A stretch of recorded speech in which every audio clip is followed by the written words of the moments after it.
श्री गणेशाय नमः। श्री जगदम्बाय दुर्गा देवी नमः। द्वादशो अध्याय। देवी चरित्रों के पाठ का महात्म्य। मैं 3 नेत्रों वाली दुर्गा देवी का ध्यान करता हूँ। उनके श्री अंगों की प्रभा बिजली के समान है। वे सिंह के कंधे पर बैठी हुई भयंकर प्रतीत होती हैं। हाथों में तलवार और ढाल लिए अनेक कन्याएं उनकी सेवा में खड़ी हैं। वे अपने हाथों में चक्र, गदा, तलवार, ढाल, बाण, धनुष, पाश और तर्जनी मुद्रा धारण किए हुए हैं।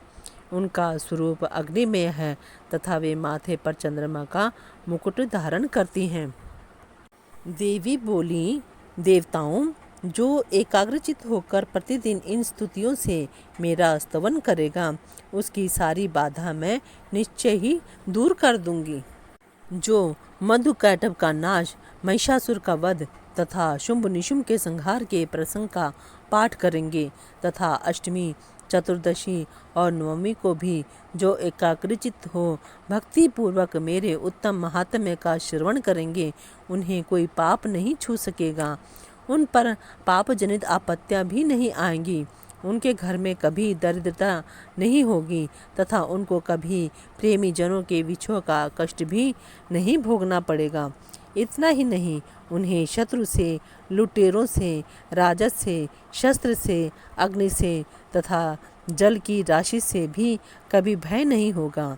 इसलिए सबको एकाग्रचित होकर भक्तिपूर्वक मेरे इस महात्म्य को सदा पढ़ना और सुनना चाहिए। यह परम कल्याण कारक है। मेरा महात्म्य महामारी जनित समस्त उपद्रवों तथा आध्यात्मिक आदि 3 प्रकार के उत्पादों को शांत करने वाला है। मेरे जिस मंदिर में प्रतिदिन विधि पूर्वक मेरे इस महात्म्य का पाठ किया जाता है, उस स्थान को मैं कभी नहीं छोड़ती। वहाँ सदा ही मेरा सन्निधान बना रहता है। बलिदान, पूजा, होम तथा महोत्सव के अवसरों पर मेरे इस चरित्र का पूरा पाठ और श्रवण करना चाहिए।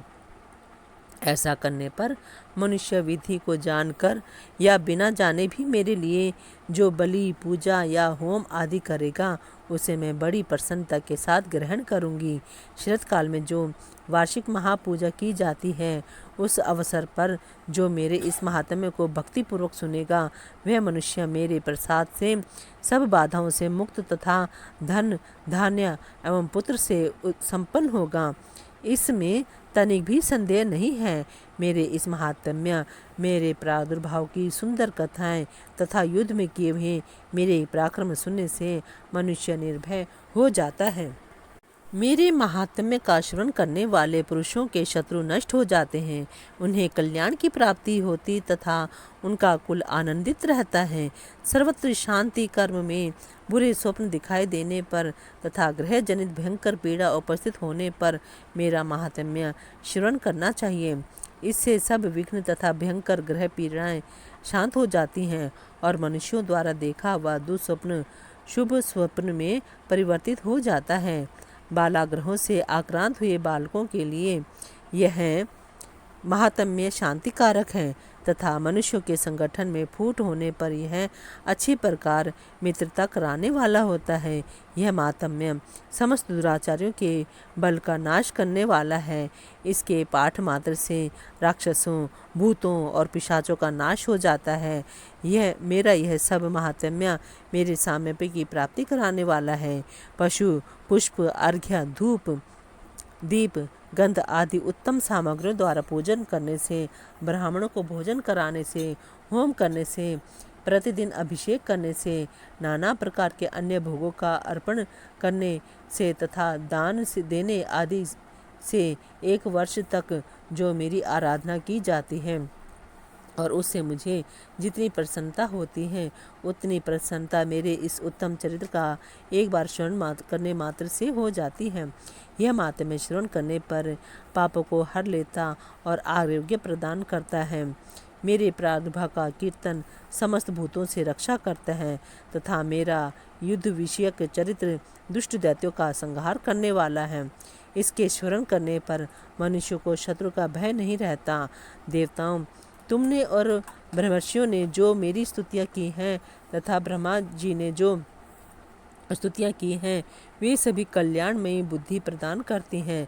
वन में, सूने मार्ग में अथवा दावानल से घिर जाने पर, निर्जन स्थान में लुटेरों के दाव में पड़ जाने पर, या शत्रुओं से पकड़े जाने पर, अथवा जंगल में सिंह, व्याघ्र या जंगली हाथियों के पीछे करने पर, कुपित राजा के आदेश से वध या बंधन के स्थान में ले जाने पर, अथवा महासागर में नाव पर बैठने के बाद भारी तूफान से नाव के डगमग होने पर, और अत्यंत भयंकर युद्ध में शस्त्रों का प्रहार होने पर, अथवा वेदना से पीड़ित होने पर, किम बहुना सभी भयानक बाधाओं के उपस्थित होने पर, जो मेरे इस चरित्र का स्मरण करता है वह मनुष्य संकट से मुक्त हो जाता है। मेरे प्रभाव से सिंह आदि हिंसक जंतु नष्ट हो जाते हैं तथा लुटेरे और शत्रु भी मेरे चरित्र का स्मरण करने वाले पुरुष से दूर भागते हैं। ऋषि कहते हैं, यूँ कहकर प्रचंड पराक्रम वाली भगवती चंडिका सब देवताओं के देखते देखते वहीं अंतर्ध्यान हो गई। फिर समस्त देवता भी शत्रु के मारे जाने से निर्भय हो पहले की ही भांति यज्ञ भाग का उपभोग करते हुए अपने अपने अधिकार का पालन करने लगे। संसार का विध्वंस करने वाले महाभयंकर अतुल पराक्रमी देव शत्रु शुंभ तथा महाबली निशुंभ के युद्ध में देवी द्वारा मारे जाने पर शेष दैत्य पाताल लोक में चले गए आए। राजन, इस प्रकार भगवती अंबिका देवी नित्य होती भी पुनः पुनः प्रकट होकर जगत की रक्षा करती हैं। वे ही इस विश्व को मोहित करती, वे ही इस जगत को जन्म देती तथा वे ही प्रार्थना होने पर संतुष्ट हो विज्ञान एवं समृद्धि प्रदान करते हैं। राजन, महाप्रलय के समय महामारी का स्वरूप धारण करने वाली वे महाकाली इस समस्त ब्रह्मांड में व्याप्त हैं। वे ही समय समय पर महामारी होती और वे ही स्वयं अजन्मा होती हुई भी सृष्टि के रूप में प्रकट होती हैं। वे सनातन देवी ही समय अनुसार संपूर्ण भूतों की रक्षा करती हैं। मनुष्यों के अभ्युदय के समय वे ही घर में लक्ष्मी के रूप में स्थित हो उन्नति प्राप्त करती हैं, और वे ही अभाव के समय दरिद्रता बनकर विनाश का कारण होती हैं। पुष्प, धूप और गंध आदि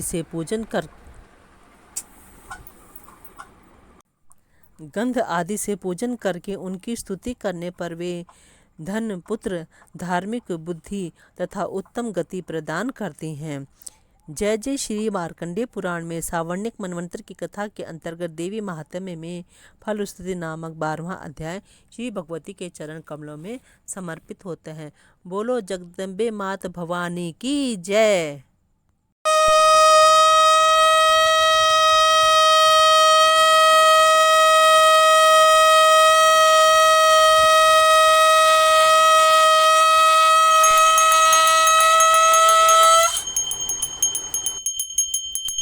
गणेशाय नमः। श्री जगदम्बाय दुर्गा देवी नमः। त्रयोदशो अध्याय। सुरथ और वैश्य को देवी का वरदान। जो उदय काल के सूर्य मंडल की सी कांति धारण करने वाली हैं, जिनके 4 भुजाएं और 3 नेत्र हैं, तथा जो अपने हाथों में पाश, अंकुश, वर एवं अभय की मुद्रा धारण किए रहती हैं, उन शिवा देवी का मैं ध्यान करता हूँ। ऋषि कहते हैं, राजन, इस प्रकार मैंने तुमसे देवी के उत्तम महात्म्य का वर्णन किया। जो इस जगत को धारण करती हैं, उन देवी का ऐसा ही प्रभाव है। वे ही विद्या उत्पन्न करती हैं। भगवान विष्णु की माया स्वरूपा उन भगवती के द्वारा ही तुम ये वैश्य तथा अन्य विवेकी जन मोहित होते हैं, मोहित होते हुए हैं और आगे भी मोहित होंगे। महाराज, तुम उन्हीं परमेश्वरी की शरण में जाओ। आराधना करने पर वे ही मनुष्यों को भोग, स्वर्ग तथा मोक्ष प्रदान करती हैं। मार्कंडेय जी कहते हैं, कौष्टुकी जी मेधा मुनि के ये वचन सुनकर राजा सुरथ ने उत्तम व्रत का पालन करने वाले उन महाभाग महर्षि को प्रणाम किया। वे अत्यंत ममता और राज्य पहरण से बहुत खिन्न हो चुके थे। महामुनि। इसलिए विरक्त होकर वे राजा तथा वैश्य तत्काल तपस्या को चले गए और वे जगदम्बा के दर्शन के लिए नदी के तट पर रहकर तपस्या करने लगे। वे वैश्य उत्तम देवी सूक्त का जप करते हुए तपस्या में प्रवृत्त हुए।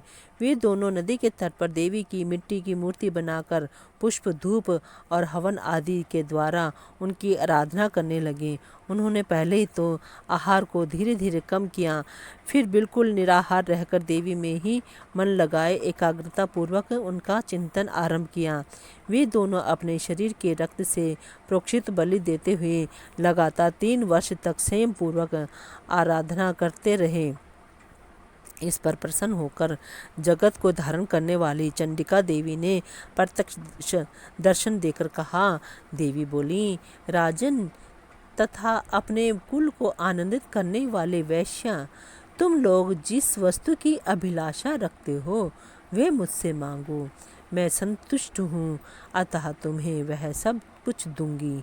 मार्कंड जी कहते हैं, तब राजा ने दूसरे जन्म में नष्ट न होने वाला राज्य मांगा तथा इस जन्म में भी शत्रु की सेना को बलपूर्वक नष्ट करके पुनः अपना राज्य प्राप्त कर लेने का वरदान मांगा।